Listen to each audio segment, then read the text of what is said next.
9 je sati.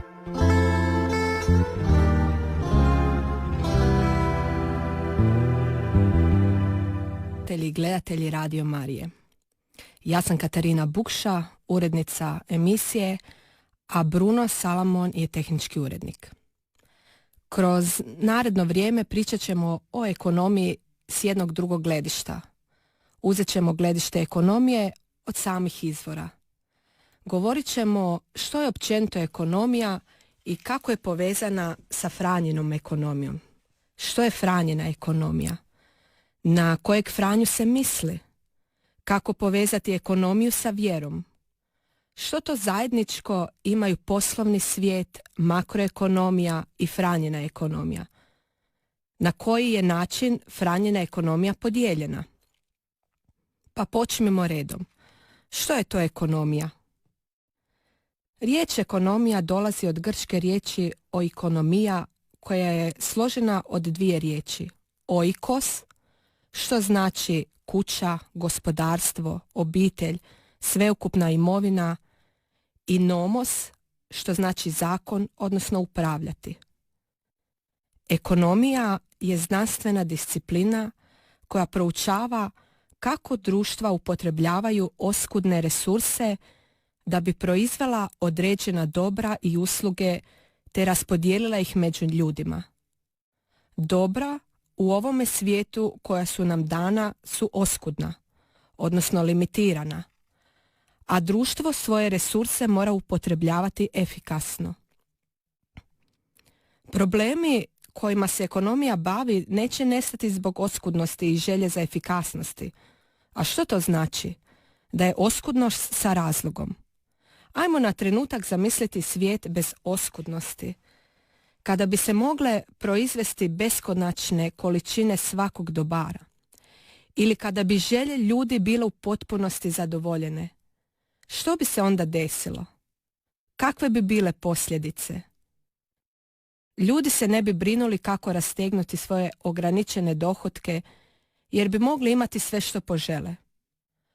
Poduzeća se ne bi trebala brinuti zbog troškova rada ili zdravstvene njege.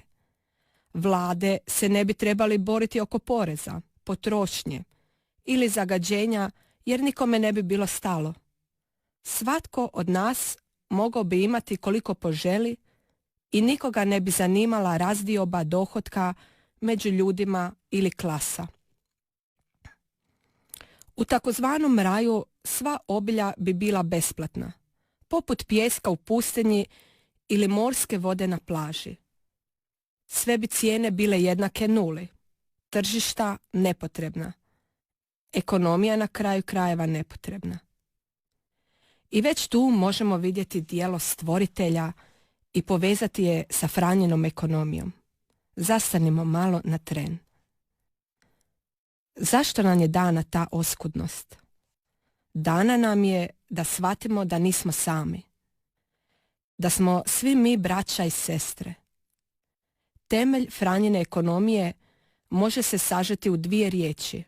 Fratelli tutti, što znači sva braća, odnosno svi smo mi braća i sestre.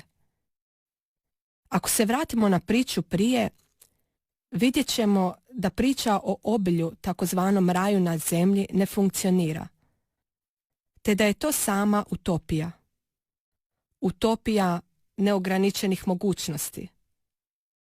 Utopija koja nas vodi dugoročno u propast, duhovno, emocionalno, pa na kraju i tjelesno.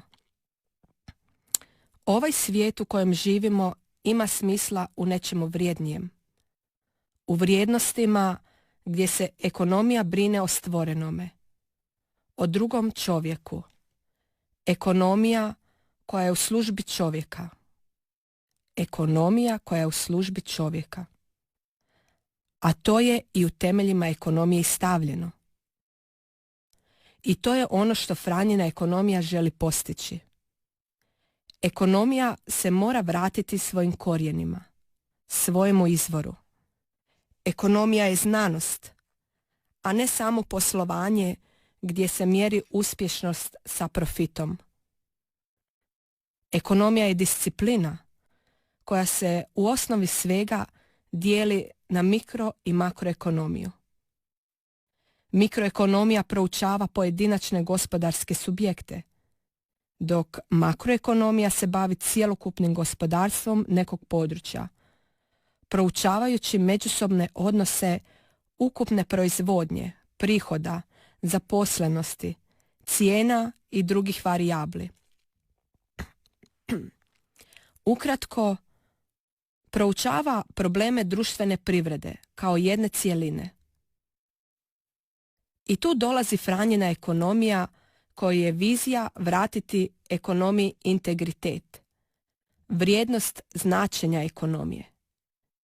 Ekonomija u punom smislu znači vještina upravljanja resursima, točnije oskudnim resursima, da bi proizvela određena dobra i usluge te ih raspodijelila među ljude. S obzirom da ne postoji ni jedna država koja bi imala resurse da zadovolji neograničene želje cjelokupnog stanovništva, ekonomija je ta znanost koja proučava kretanja u cijeloj privredi, odnosno mehanizam koji locira ograničene resurse nastojeći ih upotrijebiti na najkompetentniji način. Zato je važno da preispitamo naše prioritete te ih dovedemo u što bolju sukladnost sa Božjim zapovjedima i zahtjevima općeg dobra. Posljedice naših postupaka i odluka dotaknut će svakog od nas.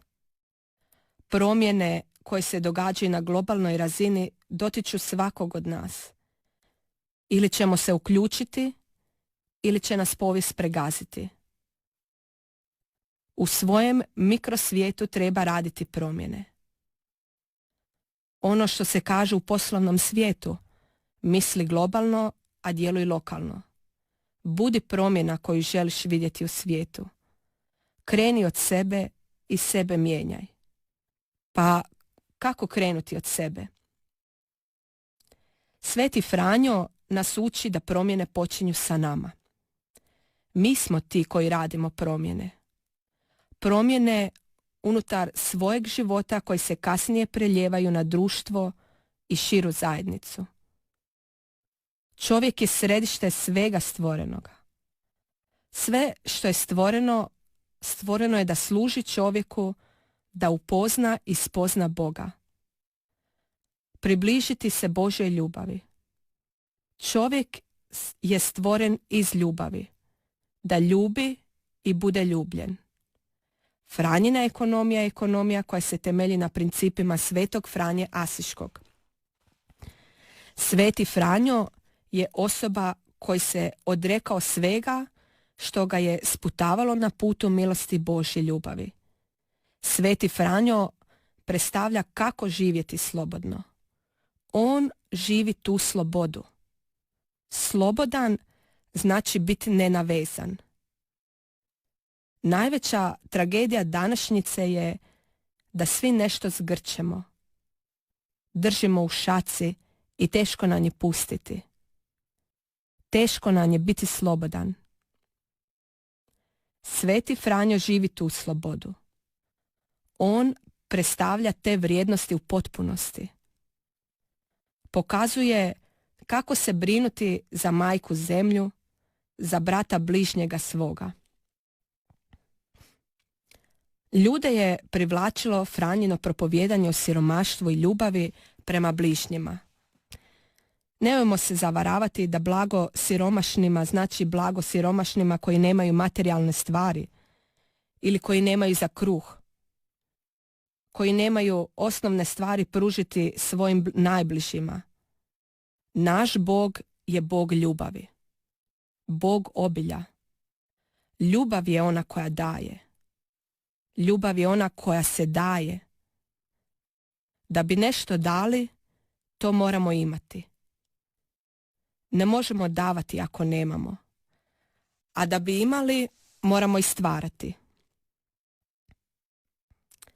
U blaženstvima koje je Isus rekao na brdu preobraženja, Isus govori: blago siromasima duhom, njihovo je kraljestvo nebesko. Što to znači? blago siromasima u duhu. Ne blago siromasima u materijalnom smislu. Gospodin ne govori da je biti materijalno neovisan loše, ali govori da je jako loše biti ovisan o svom bogatstvu. Biti rob vlastitih stvari. Gospodin uopće ne govori o materijalnim stvarima. On je tu da nam pomogne, da nam daje. Biti navezan na svoje bogatstvo, to je ono što nas zarobljava. Zarobljava nas da stalno mislimo o tome. Da nismo slobodni misliti o drugim stvarima, o bližnjima, o drugim lijepim stvarima koje se još nude. Franjina ekonomija govori upravo o tome. Kako je Sveti Franjo bio slobodan od svega. Sveti Franjo skinuo je sa sebe svaku svjetovnost kako bi osigurao Boga kao zvijezdu vodilju u svojem životu.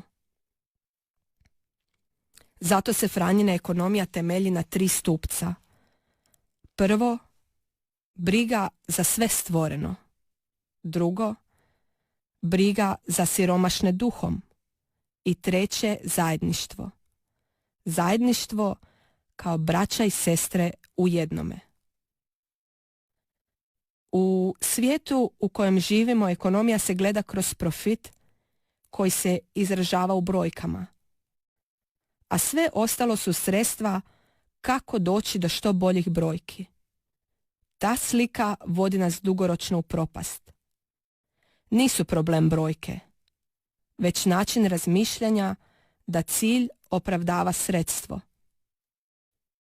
Iz toga razloga ove godine u Asizu su se skupili mladi ljudi od preko 120 zemalja diljem svijeta da raspravljaju, govore koji su to modeli rasta te kako da ispravimo modele rasta koji su nesposobni garantirati brigu za okoliš, otvorenost životu, brigu o obitelji, društvenu jednakost, dostojanstvo radnika, drugačiji pristup.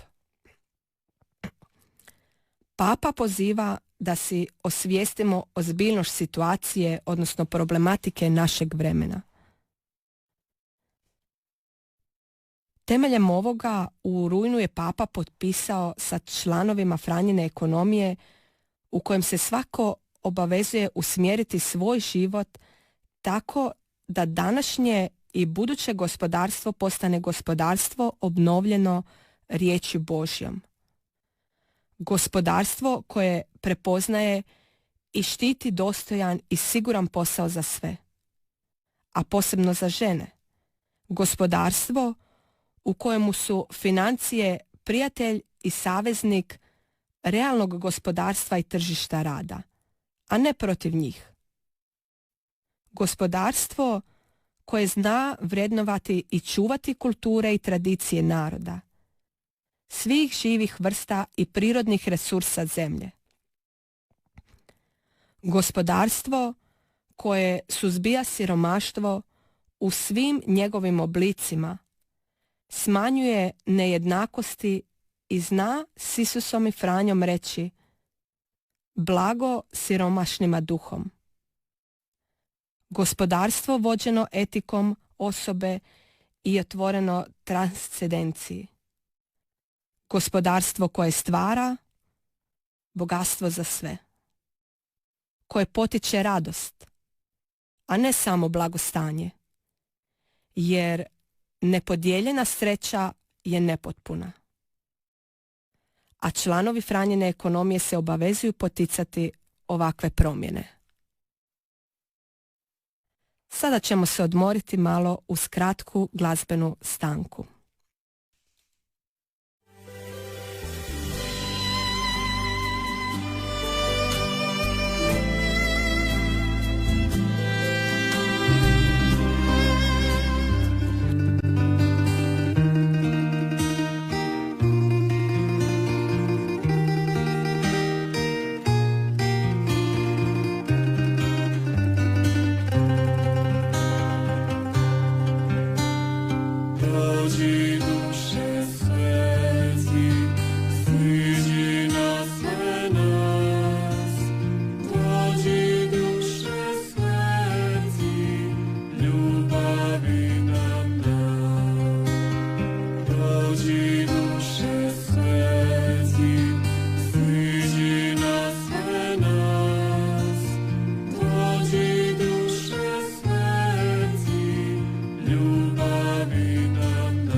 Dođi stvorče duše svet, pohodi duše vjernika, poteci višnjom milosti u grudi što nos stvori ih.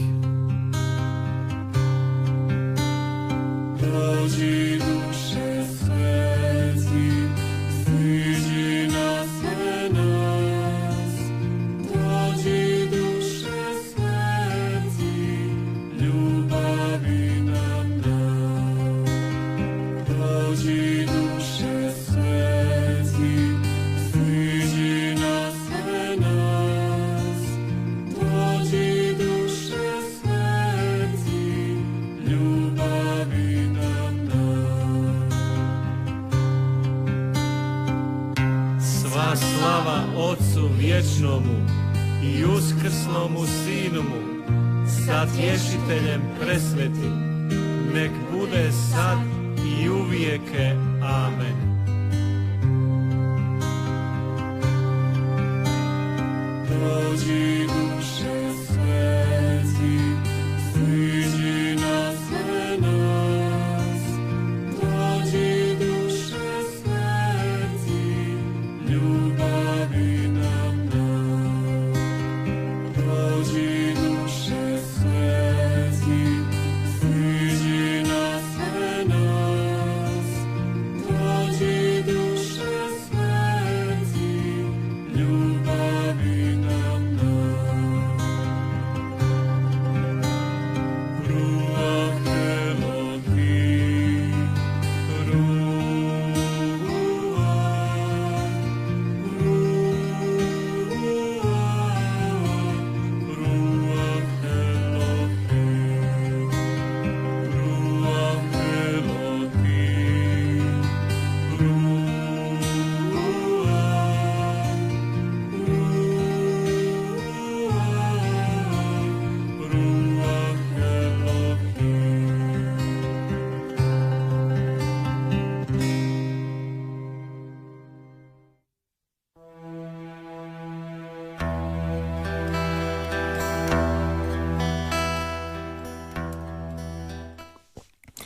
Dragi slušatelji, vraćamo se natrag. Tema emisije je što je to Franjina ekonomija i kako je ona povezana sa današnjom ekonomijom. Pa ponovimo par crtica. Franjina ekonomija je međunarodni pokret pokrenut od strane Pape koji je pozvao mlade da sagledaju realno stanje našeg planeta i stanovnike tog planeta, što smo svi mi, draga braće i sestre. Papa okuplja ekonomiste, poduzetnike te pokretače pozitivnih društvenih promjena u svrhu davanja doprinosa razvoju nove ekonomije koji je u središtu čovjek. U mladima vidi nadu za zaokret postojećeg ekonomskog sustava u smjeru pravednije, manje isključivije i moralnije ekonomije. Uvjeren je kako mladi ljudi posjeduju želju i gorljivost da svojom osobnošću, idejama, aktivnošću te voljom utječu na sadašnju, ali i daju dušu budućoj ekonomiji. Poziva udrugu Ekonomija zajedništva te njima daje odgovornost da vode Franjinu ekonomiju. 2 godine za vrijeme pandemije međunarodni događaj se održavao online, te je konačno došlo vrijeme da se i taj događaj organizira uživo. I to se desilo. U Italiji, u gradu Asizu, grada Svetog Franje, od 22. do 24. rujna ove godine sudjelovalo je preko 1000 mladih osoba iz 120 različitih zemalja. Na globalnom susretu susreli su se mladi ekonomisti, znanstvenici, poduzetnici te mladi ostalih društvenih znanosti koji su spremni uložiti svoje vrijeme u stvaranju nove ekonomije. Ekonomije po vrijednostima Svetog Franje Asiškog. Karakteristična crta Franjine duhovnosti je osjećaj sveopćeg bratstva i ljubav prema svemu stvorenome. U stvaranju se očituju stvoriteljeva mudrost i dobrohotnost. Sveti Franjo prirodu shvaća upravo kao jezik u kojem Bog govori s nama, u kojem stvarnost postaje transparentna te možemo govoriti o Bogu i s Bogom. Sveti Franjo to živi. Kroz sve što ga okružuje, kroz sve materijalne stvari koje vidi povezanost sa Bogom. Vidi što je stvoritelj za svoja stvorenja stvorio. Kako njemu osobno pomaže da je u doticaju s njim. I to zadovoljstvo, unutarnje zadovoljstvo širi i dalje. Rađa se jedan veliki red Franjevaca, koji i dan danas djeluje na tako velika područja u svijetu, među ljude. Rekli smo na početku da ekonomija nije drugo nego znati upravljati sa resursima koji su nam dani. Oikos, što znači obitelj, i nomos, što znači upravljati. Svatko od nas, ili barem većina ljudi na ovome svijetu, ako uzmemo da imamo i ljude koji su na rubu društva, ima neku zajednicu unutar koje treba raspoređivati svoja dobra koja su nam dana. Svakome je dano unutar njegova života da s nečim upravlja. Vrijeme je prvo s kojim upravljamo. Kako mi raspoređujemo svoje vrijeme? Kako trošimo svoje vrijeme? Da li nam je vrijeme kvalitetno raspoređeno? I što znači kvalitetno? U odnosu na što? Franjina ekonomija govori da kvalitetno vrijeme je ono vrijeme gdje smo ispunili dodatnu vrijednost za zajednicu. Jer zajednica, to smo svi mi. Zajednicu čini i najjača i najslabija karika. I zajednica je jaka onoliko koliko je jaka najslabija karika. To smo vidjeli sada u primjeru naših dečjih na svjetskom prvenstvu. Jaki smo kad svatko od nas postane jak za zajednicu, ne sam za sebe. Jer nijedna osoba nije otok da može živjeti izolirano. Već smo svi stvoreni da djelujemo za zajedničko dobro. Moram se odmah nadovezati da to ne znači podjela na jednake dijelove dobara, jer nitko ne daje jednako, jer nismo svi isti. Nemamo istu povijest, isto znanje, istu opću kulturu, ne ulažemo svi isto, ne raspoređujemo jednako vrijeme, ali možemo ili ne moramo imati isti cilj, a to je društveno blagostanje. Htjeti pomoći bratu ili sestri jer želim, a ne zato što moram, nego zato što želim. Nismo svi uložili jednako u sebe, u zajednicu i na temelju toga niti ne možemo davati jednako. Ali moramo znati da svatko od nas ima isto dostojanstvo pred stvoriteljem neba i zemlje. I kako kaže Sveti Franjo, vrijedimo onoliko koliko vrijedim pred Božjim očima i ništa više ni manje. Tu počinjemo mi sami promjenom. Promjenom fokusa koji je do sada bio uspostavljen za ekonomske odnose. Gledajući ekonomiju sa čisto materijalnog stajališta usmjerenog na produktivnost, samo je iskrivilo značenje društvenog blagostanja, stvarajući nejednakosti i nezadovoljstvo. Društveno blagostanje nije zadruga. Društveno blagostanje je da svatko daje koliko može. Da svatko ima pristup takmičenju. Želimo zato stvarati nove paradigme. Od natjecanja do suradnje. Od iskorištavanja do održivosti. Od akumulacije do distribucije. Želimo smanjenje neravnoteže u odnosima između ljudi i zemalja. Od neobuzdane potrošnje do odgovorne potrošnje. Živimo u vremenu duboke transformacije, počevši od klimatskih promjena, a vrijeme za preokret ovih promjena ponestaje. Otud izlazi potreba za početak povijesnih novih paradigmi. Naš prijedlog ekonomije temelji se na gospodarstvu u službi osobe, obitelji i života, s poštovanjem prema svakoj ženi, muškarcu, djetetu, starijoj osobi, a ponajviše prema najslabijima i najosjetljivijima u društvu. Gospodarstvo u kojemu briga zamjenjuje odbacivanje i ravnodušje. Gospodarstvo koje nikoga ne ostavlja iza sebe. Gospodarstvo koje prepoznaje i štiti dostojan i siguran posao za sve, a posebno za žene.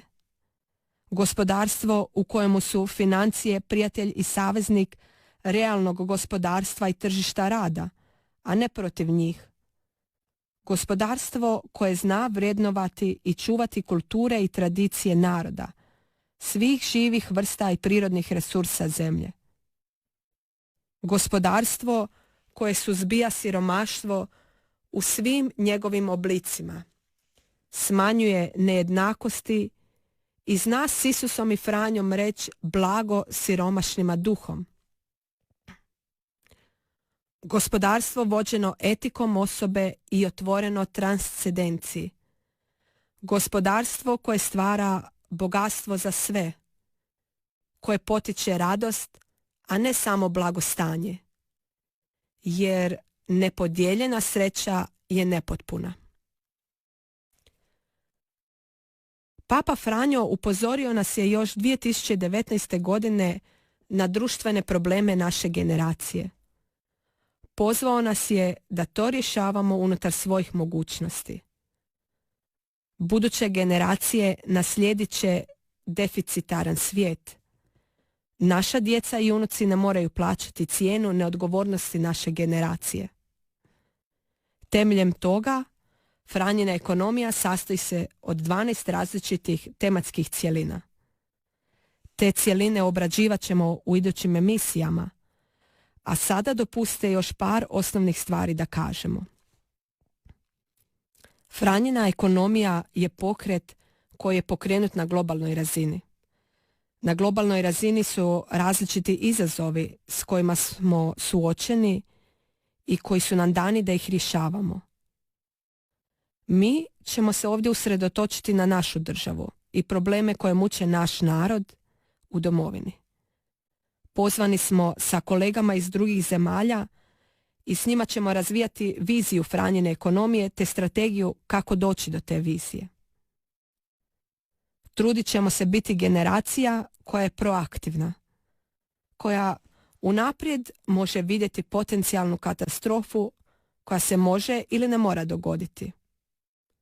Proaktivnost je aktivno stanje. Kada se pojavi prilika za služenje, ne možete ispitivati trenutak, već samo svoju spremnost.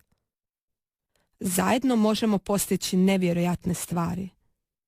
Svaki dan, da korak po korak krenemo, već smo puno napravili.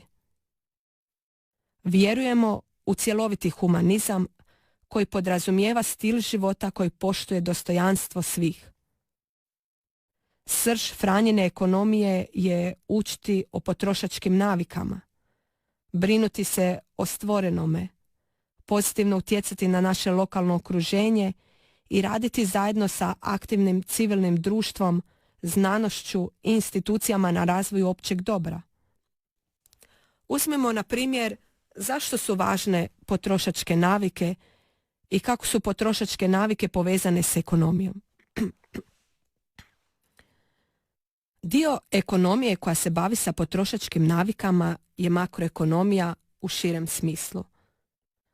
Potrošačke navike ulaze u bruto domaći proizvod. Bruto domaći proizvod ili kratica BDP je makroekonomski indikator koji pokazuje vrijednost konačnih dobara i usluga proizvedenih u zemlji tijekom određene godine, izraženo u novčanim jedinicama. I to je najjednostavnije rečeno. Bruto domaći proizvod izražava se kao tijek proizvodnje. Koje proizvodnje? Zbroj osobne potrošnje, investicije, državne potrošnje, te razlike između uvoza i izvoza. Zaustavimo se ovdje na osobnoj potrošnji. Vidimo koliko je ona velika i koliko veliki utjecaj ima na gospodarstvo. Zato je važno preispitati naše želje, naše prioritete, ono što smo govorili na početku emisije. Svatko od nas je važan. Što veći utjecaj osoba ima u vlastitoj potrošnji, unutar države, naravno, to veći utjecaj ima i u gospodarstvu, unutar te iste države. Povećavanje bruto domaćeg proizvoda nije samo igra brojeva. Viši dohoci znače dobru hranu, tople domove, odlazak u Katar na kraju krajeva. Viši dohoci znače i bolje škole, modernije škole, kvalitetnija igrališta, modernija tehnologija i tako dalje.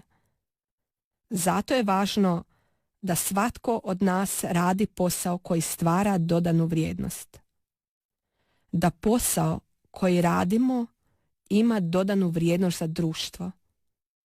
Da svaki dan stvaramo za našu zajednicu posao koji ima smisao.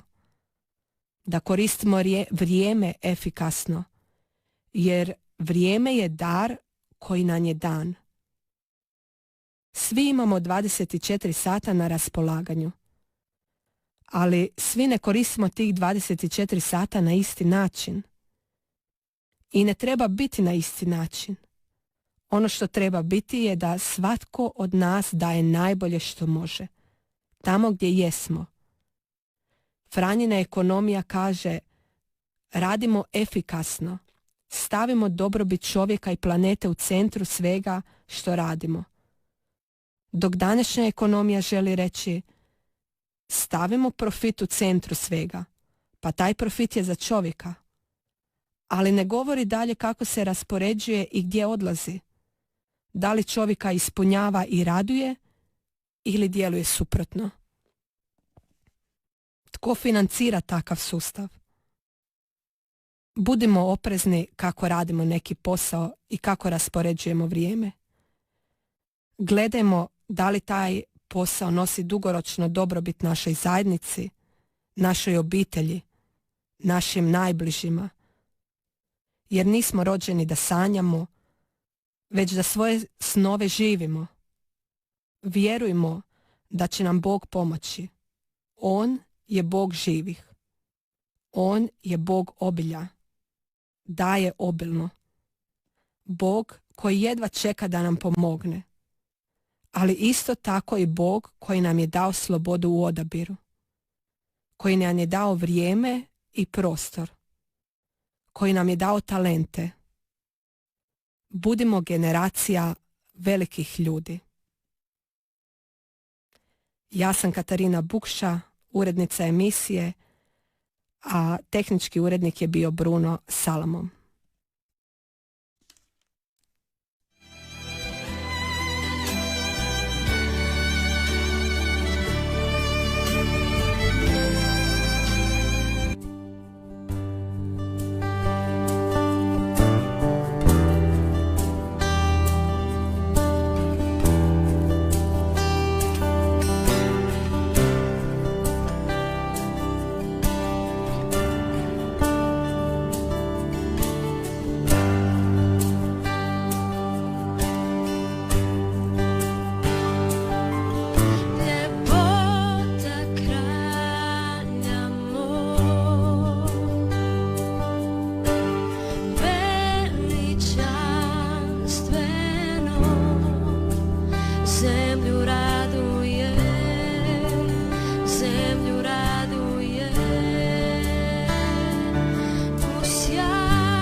svi će vidjeti naš Bog je velik.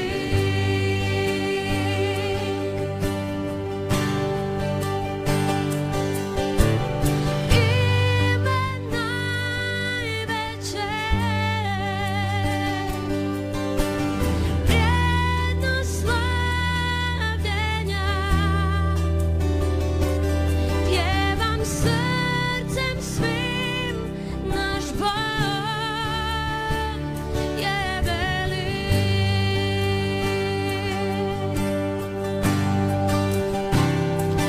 Naš Bog je velik, pjevaj s nama, Bog je velik i svi će vidjeti naš Bog je velik.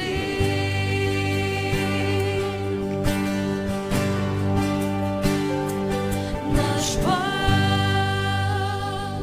je velik, pjevaj s nama, Bog je velik i svi će vidjeti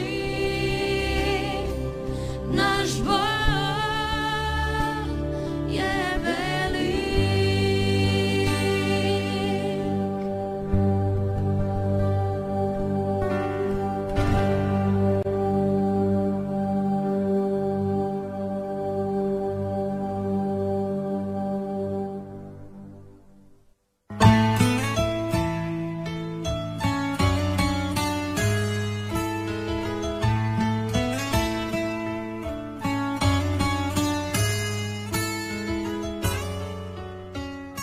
Pjevaj srce moje, pjevaj, hvali, slavi Gospoda. Pjevaj dušo moja, pjevaj, hvali Gospoda. Pjevaj ljubavi moja, ljubi Gospoda. Pjevaj, hvali, slavi. Ljubi dušo moja svoga Gospoda. Na valovima Radio Marije.